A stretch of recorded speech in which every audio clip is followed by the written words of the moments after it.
Assalamualaikum warahmatullahi wabarakatuh. Perkenalkan, nama saya Ranisa Gita Putri dengan NIM 18058124. Baiklah, di sini saya akan mempresentasikan proposal untuk memenuhi tugas penelitian tingkat kelas, di mana judul proposal yang akan saya ajukan yaitu penerapan media PPT dalam pembelajaran sosiologi untuk meningkatkan motivasi belajar kelas 12 di SMA Negeri 1 Pariangan. Baiklah, semoga video ini bermanfaat bagi kita semua. Baiklah, yang pertama yaitu latar belakang dari proposal ini. Pendidikan sebagai usaha terencana untuk mewujudkan peserta didik yang berkualitas. Peningkatan kualitas proses pembelajaran dengan meningkatkan potensi yang dimiliki guru sebagai salah satu unsur dalam proses pembelajaran. Belum efektifnya metode pembelajaran yang diterapkan sehingga siswa kurang antusias dalam proses pembelajaran. Siswa malas menjadi pembelajar karena merasa model pembelajaran membosankan. Selanjutnya yaitu materi yang akan dibahas dalam proposal ini, yaitu yang pertama deskripsi teoritis, yang kedua studi relevan dan teori behavioristik, yang ketiga kerangka berpikir, keempat hipotesis penelitian, yang kelima jenis penelitian, yang keenam desain penelitian, yang ketujuh setting penelitian, yang kedelapan rincian kegiatan, yang kesembilan instrumen penelitian, dan yang terakhir yaitu teknik analisis data dan tingkat pencapaian. Baik, yang pertama yaitu deskripsi teoritis. Menurut Aunur Rahman 2014 menyatakan belajar adalah suatu proses yang dilakukan individu untuk memperoleh suatu perubahan tingkah laku yang baru secara keseluruhan sebagai hasil pengalaman individu itu sendiri di dalam interaksi dengan lingkungannya. Yang kedua, yang selanjutnya yaitu studi relevan dalam penelitian ini. Penelitian mengenai penggunaan media PPT terhadap peningkatan hasil belajar yang dilakukan oleh Muhammad Yulia Handra, Sugeng Utaya, Aci Amiruddin, yang berjudul meningkatkan motivasi belajar IPS dengan model pembelajaran two stage pembentukan media PowerPoint. Tujuan dari penelitian adalah untuk memperoleh bukti sejauh mana pengaruh penggunaan media PPT untuk meningkatkan motivasi belajar. Manfaat dari penelitian ini adalah sebagai masukan untuk sekolah dalam membuat kebijakan kelangsungan proses belajar, terutama untuk mata pelajaran sosiologi. Rendahnya hasil belajar siswa diduga karena kurangnya motivasi belajar dari siswa itu sendiri. Motivasi sangat penting artinya dalam kegiatan belajar, sebab adanya motivasi mendorong semangat belajar dan sebaliknya kurang adanya motivasi akan melemahkan semangat belajar siswa tersebut. Selanjutnya yaitu tentang teori behavioristik. Menurut teori behavioristik, belajar adalah perubahan tingkah laku sebagai akibat dari adanya interaksi antara stimulus dan respon. Dengan kata lain, belajar merupakan bentuk yang dialami siswa dalam hal kemampuannya untuk meningkatkan laku dengan cara yang baru sebagai hasil interaksi antara stimulus dan respon. Menurut Skinner, hubungan antara stimulus dan respon yang terjadi melalui interaksi dalam lingkungan yang kemudian akan menimbulkan perubahan tingkah laku. Menurut Budi Ningsih 2012. Yang selanjutnya yaitu tentang kerangka berpikir. Media pembelajaran interaktif berbasis PPT pada mata pelajaran sosiologi memerlukan kaidah-kaidah penelitian seperti pengembangan yang memperhatikan prinsip-prinsip desain instruksional untuk memenuhi kualitas materi dan kualitas materi pembelajaran sosiologi tersebut. Selanjutnya yaitu tentang hipotesis penelitian. Berdasarkan kerangka berpikir, maka dapat dirumuskan hipotesis penelitian sebagai berikut. Yang pertama yaitu HA, penggunaan media pembelajaran berbasis PPT terhadap peningkatan motivasi belajar siswa kelas 12 SMA Negeri 1 Pariangan. Yang kedua yaitu HO, penggunaan media pembelajaran berbasis PPT tidak efektif. Selanjutnya yaitu jenis penelitian. Jenis penelitian yang dilakukan di SMA Negeri 1 Pariangan adalah penelitian tingkat kelas.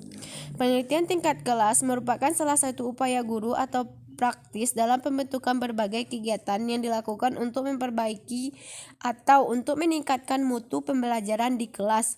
Menurut Kasihani Kasbolan 1993.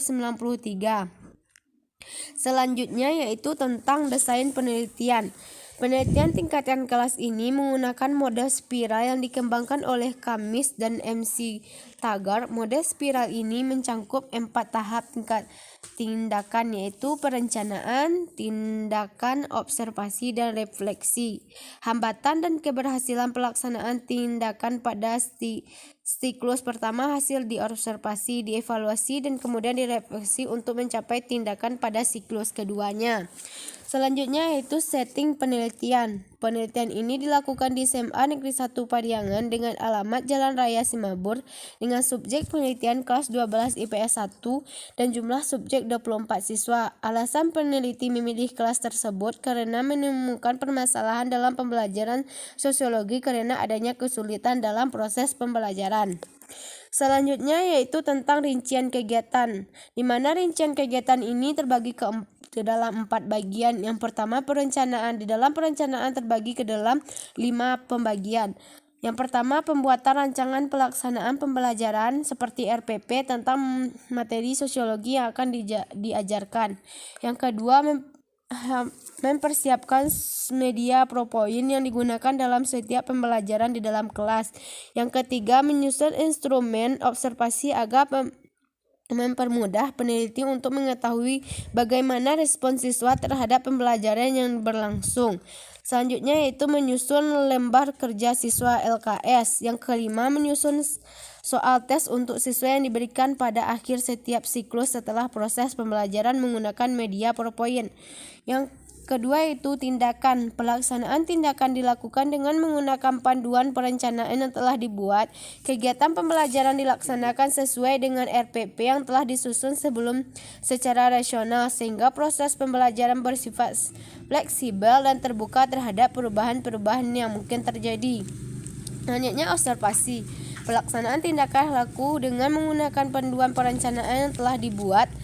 Kegiatan pembelajaran dilakukan sesuai dengan RPP yang telah disusun sebelum secara rasional sehingga proses pembelajaran bersifat fleksibel dan terbuka terhadap perubahan. Selanjutnya yaitu refleksi. Refleksi yaitu penelitian melakukan evaluasi terhadap hasil yang diperoleh dari pengamatan.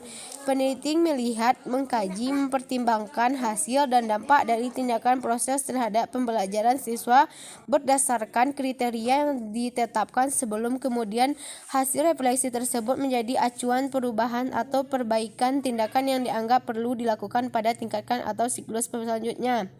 Selanjutnya instrumen penelitian. Yang pertama yaitu lembar observasi yang merupakan panduan penelitian dalam mengadakan pengamatan pada saat proses pembelajaran sosiologi sedang berlangsung di dalam kelas. Yang selanjutnya yaitu tes presentasi belajar. Yang digunakan dalam penelitian ini adalah tes presentasi. Tes presentasi adalah tes yang digunakan untuk pencapaian seseorang setelah mengajarkan sesuatu. Yang selanjutnya adalah kamera dan handphone yang digunakan untuk memotret atau mengambil gambar suatu benda dalam bentuk foto. Kamera atau handphone dalam penelitian ini digunakan untuk dokumentasi. Selanjutnya yaitu teknik analisis data. Teknik analisis data yang digunakan untuk menganalisis adalah teknik deskriptif kuantitatif. Analisis data lembar observasi. Observasi yang dilakukan selama proses pembelajaran berlangsung pada setiap siklus. Untuk menganalisis data hasil observasi dilakukan dengan menggunakan skala Gettman, yaitu dengan menggunakan 2 penelitian jawaban ya atau tidak serta deskripsi singkat. Kedua analisis data. Tes presentasi belajar. Tes presentasi siswa dilakukan pada akhir siklus. Hal ini dilakukan untuk mengetahui peningkatan prestasi belajar di dalam proses pembelajaran sosiologi tersebut.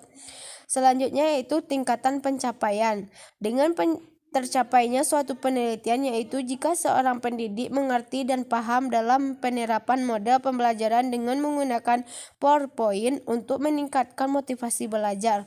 belajar dan mengatasi kesulitan belajar pada siswa kelas 12 IPS di SMA Negeri 1 Pariangan yang dilakukan dengan proses belajar di kelas. Untuk melihat keberhasilan tingkatkan ini, meningkatkan hasil belajar siswa dan melihat dari segi indikator hasil belajar siswa di kelas. Cukup sekian presentasi dari saya, terlebih dan terkurang saya mohon maaf. Saya sudahi dengan Assalamualaikum warahmatullahi wabarakatuh.